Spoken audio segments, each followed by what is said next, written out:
حضرت عبداللہ بن مسعود رضی اللہ تعالیٰ عنہ نبی صلی اللہ علیہ وآلہ وسلم سے بیان کرتے ہیں کہ آپ صلی اللہ علیہ وآلہ وسلم نے فرمایا، جب تم میں سے کسی بھی شخص کی موت کسی علاقے میں لکھی گئی ہو تو اللہ تعالیٰ اس کے لیے اس علاقے کی طرف کوئی کام پیدا کر دیتا ہے۔ جب وہ اپنے مقام کی انتہا تک پہنچ جاتا ہے تو اللہ تعالیٰ اسے فوت کر دیتا ہے۔ قیامت کے دن زمین کہے گی،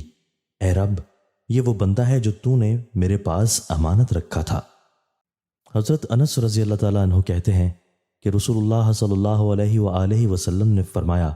اپنی نماز میں اپنی موت کو یاد کرو،